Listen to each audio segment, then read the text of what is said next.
Assalamualaikum warahmatullahi wabarakatuh.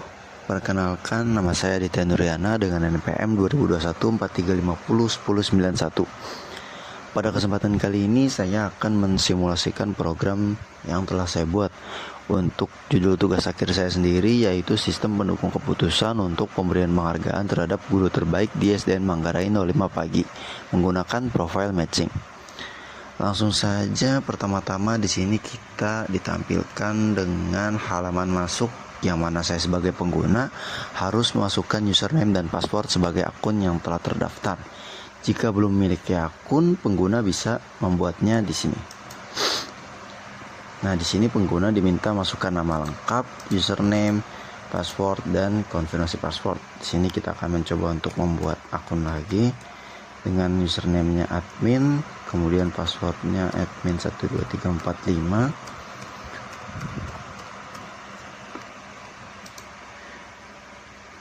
Di sini username admin telah digunakan. Jika maka dari itu kita harus menggunakan username yang lain. Sebagai contoh, kita akan menambahkan angka di sini dan password masih sama, yaitu admin 12345.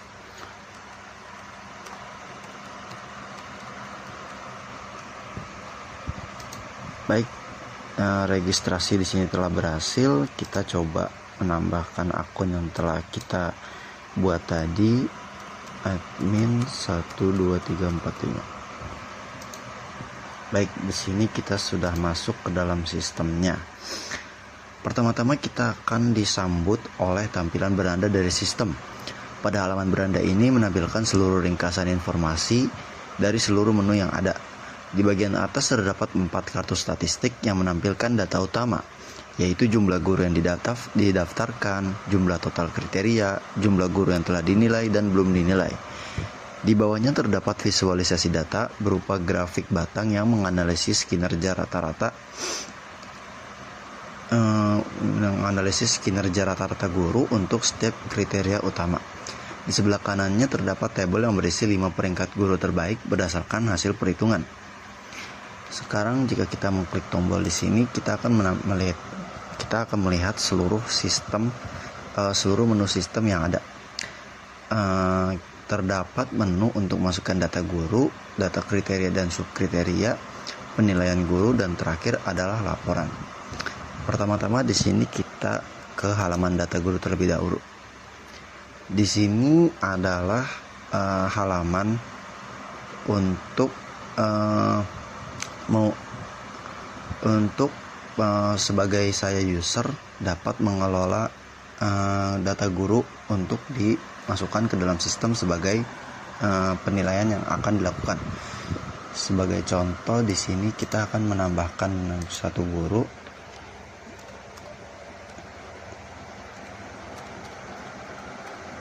NIP-nya 1 saja.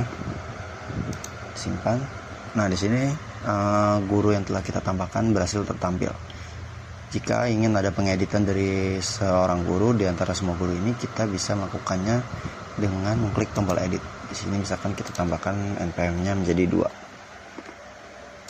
Oke. Jika kita ingin menghapus guru yang sekiranya tidak diperlukan untuk bahan penilaian, kita bisa mengklik hapus di sini. Di sini kita buat lagi. Oke, berhasil. Kemudian kita masuk ke data kriteria dan subkriteria. Di sini adalah halaman inti dari seluruh perhitungan sistem yang akan dijalankan. Di sini kita bisa mengatur kriteria utama dan subkriterianya.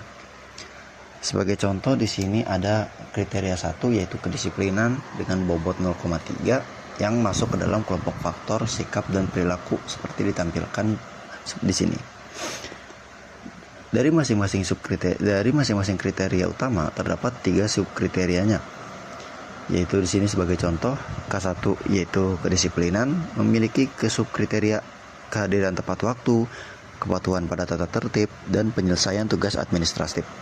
Ini sama ya untuk semua kriteria utama memiliki 3 subkriteria.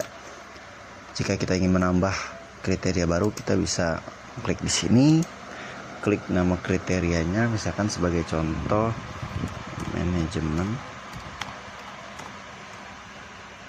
Untuk bobotnya kita contoh di sini 0,5. Kita masukkan kelompok faktornya ke akademik. Kita klik simpan, maka di sini tertampil data kriteria yang telah kita buat tadi. Dan jika ingin membuat subkriterianya, kita bisa klik tombol di sebelah sini, tambah subkriteria baru. Kemudian kita tulis nama grup kriterianya, yaitu misalkan Word. Dan di sini subkriterianya telah berhasil ditambahkan. Di sini tertampang bobotnya 0,5 dan masuk ke kelompok faktor akademik. Sama jika kita ingin mengeditnya, kita bisa klik tombol ini dan melakukan edit subkriteria. Jika kita ingin menghapusnya, kita bisa klik di sini. Sama juga dengan penghapusan kriteria utama, kita bisa melakukannya di sini. Oke. Selanjutnya kita ke menu penilaian guru. Nah, di sini kita untuk melakukan seluruh perhitungan dari nilai yang telah kita di sini adalah halaman untuk kita sebagai user atau pengguna akan masukkan nilai untuk masing-masing guru. Kita klik tombol di sini. Kemudian di sini tertulis dari masing-masing subkriteria pada kriteria utama. Sebagai contoh tadi K1 adalah kedisiplinan, memiliki 3 subkriterianya, yaitu kehadiran tepat waktu, kepatuhan pada tata tertib, penyelesaian tugas administratif, hingga ke K5, yaitu kepribadian, menjadi teladan, stabilitas emosi dan kedewasaan, dan etos kerja dan tanggung jawab. Di sini karena guru yang telah kita tambahkan tadi belum ada nilai, jadi kita harus masukkan nilainya terlebih dahulu. Namun untuk semua guru yang telah ada di sini, jadi sudah ada nilainya. Dari itu kita tambahkan untuk nilai guru yang telah kita tambahkan tadi.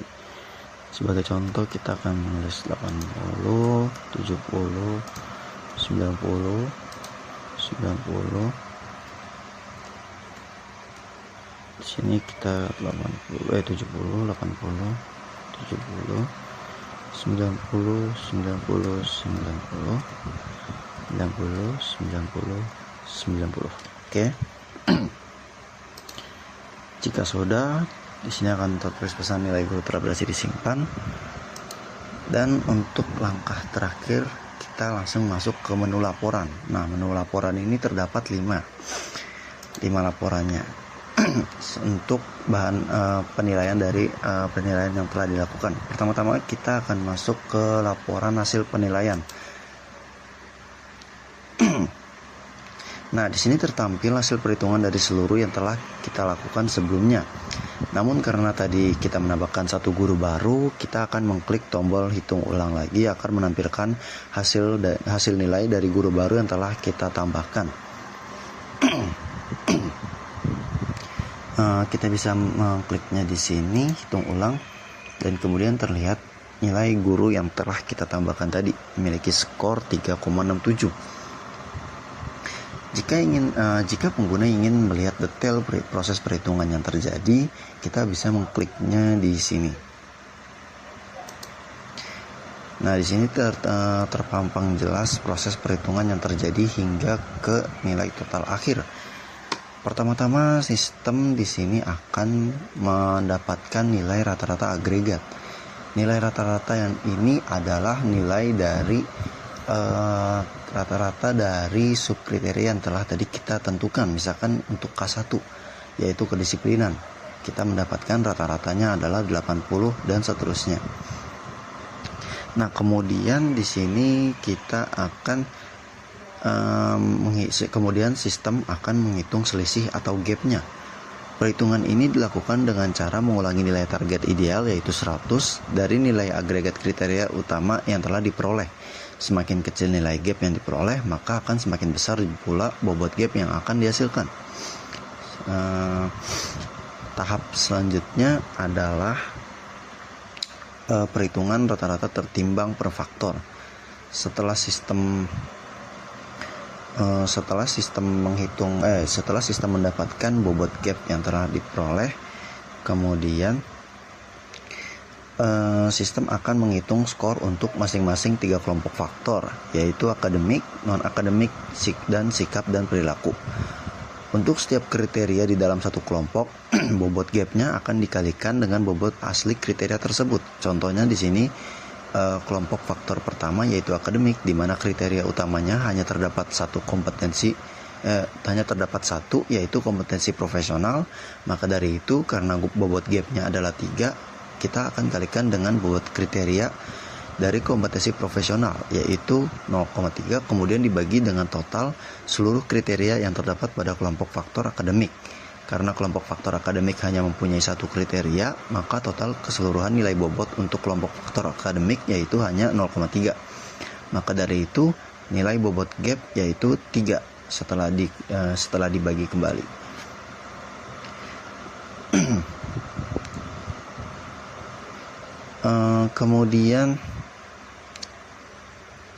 Kemudian pada tahap terakhir di sini, setelah memperoleh nilai faktornya, sistem akan mengalihkan masing-masing nilai faktor berdasarkan kelompok faktornya.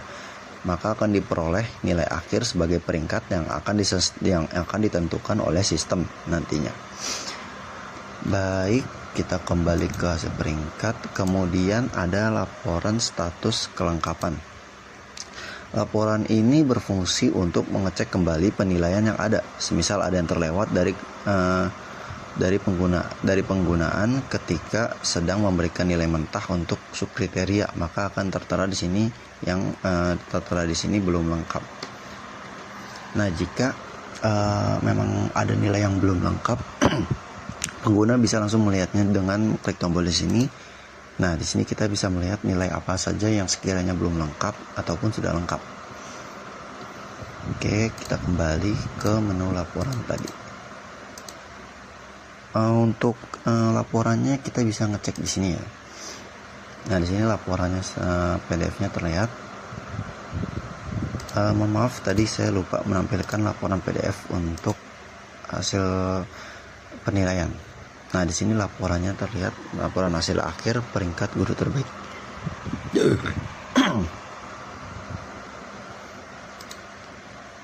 Oke, selanjutnya ada laporan detail per guru. Laporan ini berfungsi sebagai dasar untuk sesi feedback atau evaluasi kinerja profesional untuk guru yang bersangkutan. Jadi, untuk masing-masing guru dapat melihat nilai mereka sendiri di sini. Sebagai contoh, nilai guru yang tadi kita masukkan.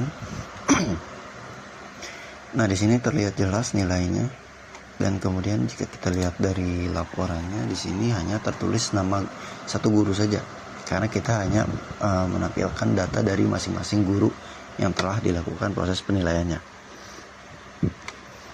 Oke, kemudian ada laporan rekapitulasi nilai. Di sini menyajikan seluruh data input dalam satu tabel matriks. Fungsinya memungkinkan pengguna untuk meninjau semua nilai mentah yang telah dimasukkan untuk setiap guru dalam satu tampilan, beserta keterangan untuk masing-masing subkriteria. Sebagai contoh di sini tertampil ya seluruh penilaian yang telah dimasukkan oleh kita tadi pada masing-masing subkriteria. Dan di sini terdapat penjelasan untuk masing-masing subkriteria. Contohnya di sini subkriteria 1 yaitu kehadiran tepat waktu, subkriteria 2 kepatuhan pada tata tertib, dan seterusnya hingga subkriteria 15. Untuk laporannya bisa dilihat di sini, laporan rekapitulasi nilai mentah. Dan pada laporan terakhir di sini kita punya laporan analisis kinerja. Di halaman ini sistem akan menghitung semua skor rata-rata kolektif untuk setiap subkriteria pada nilai seluruh guru yang telah diinput dan hasilnya dapat digunakan sebagai bahan evaluasi untuk mengidentifikasi sekiranya kriteria apa yang memerlukan pengembangan secara umum yang bisa menjadi dasar untuk program pelatihan di masa depan. Baik itu baik itu dari kriteria 1 hingga kriteria 5. Contohnya di sini kedisiplinan di sini memiliki 3, yaitu kajian tepat waktu, kepatuhan pada tertib, penyelesaian tugas administratif. Di sini nilainya terlihat cukup 75 hingga 80 karena sudah berada di atas nilai yang diperlukan. Untuk laporannya kita bisa lihat di sini laporan analisis kinerja rata-rata yang sudah terlihat jelas. Oke, mungkin itu saja yang bisa saya sampaikan untuk simulasi program kali ini. Yang bisa Assalamualaikum warahmatullahi wabarakatuh. Simulasi program ini kurang lebihnya mohon maaf. Wassalamualaikum warahmatullahi wabarakatuh.